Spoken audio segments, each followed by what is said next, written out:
so what if we're all doomed? Like, it's not that big a deal.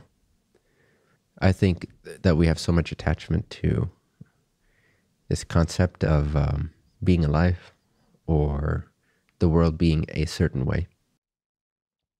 And again, that's having a counterproductive effect on our behavior and our approach and our state of being.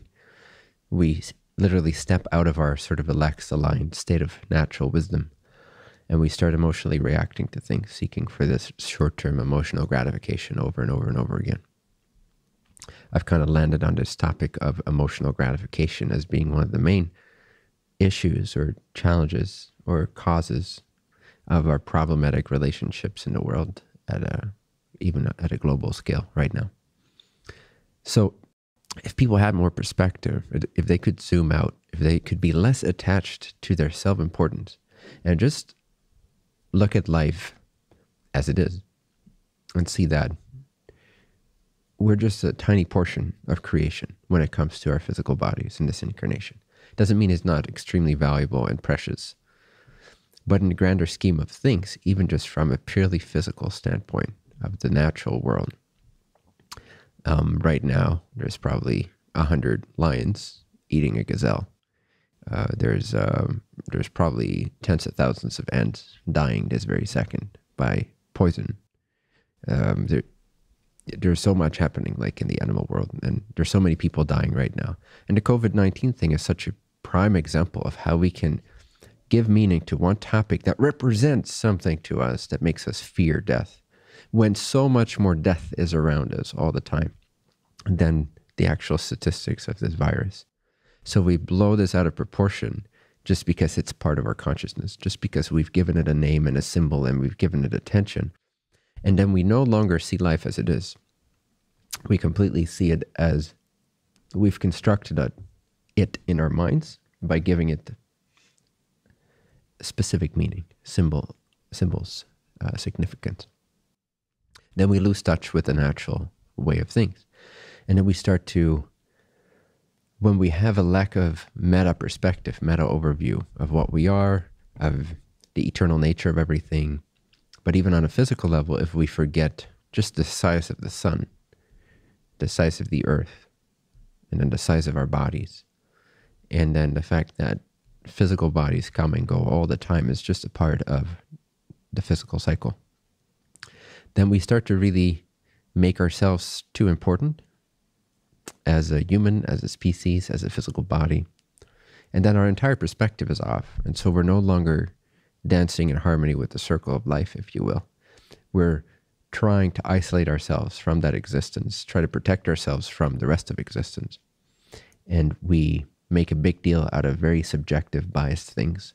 And we forget to put everything in perspective.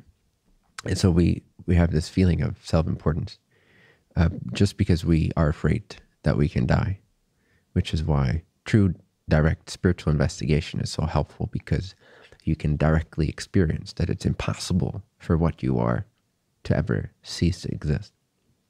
Once you have that direct perception, you will no longer put as much emphasis on the body being so important. You allow the body to be seen as part of nature. The body is nature. It's not inside of nature. The body is nature, just as much as the lion is nature, just as much as this table is nature, just as much as the rock is nature, the tides of the ocean are nature. And so things naturally get swallowed up and spit out, and things die and things are reborn, and things die and things are reborn. We're not that important. Yes, of course, we should do our best to live as fully as we can, but that's a natural phenomenon that comes from perspective, that comes from being relaxed, that comes from being confident, that comes from having overview, that comes from not isolating ourselves out from everything else and trying to then protect this isolated bubble and then pretend that we care about other bubbles, because if we don't, then society will frown upon us and then our bubble is threatened. Therefore, we should show care, we should show kindness, we should show solidarity in all these kind of distorted ways, because if we don't, our bubble is at stake. I mean, I could go on and on and on and on and on and on as to the ignorance that this sense of self-importance, rooted in a lack of understanding our deathless nature, causes. And so we are a messed up civilization or mentally ill-equipped to handle situations well and with balance and with true love and care and compassion and wisdom, because we make ourselves so important as a physical body. We isolate, we try to rise above nature, above existence, and then deal with life in that way, trying to avoid things, The only reason we do that, again, is because we have limited our perspective to the sense of our senses. We look at the world through our senses, so we cannot help but be selfish.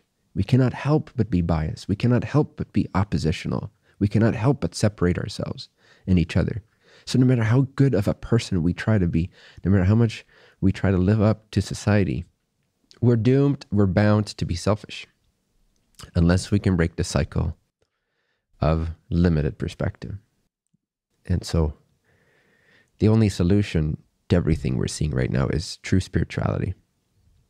It's a true understanding of consciousness. It's a true understanding of existence, the nature of what we are. Then as a result, you take yourself much more lightly. It's like, oh, I could die tomorrow. And that's actually okay. I'm alive now. I'm going to do what inspires me. I'm going to live as freely as I can, as courageously as I can. And naturally, from this freed up state, we care about what we see. We care about others because we don't try to elevate ourselves above nature.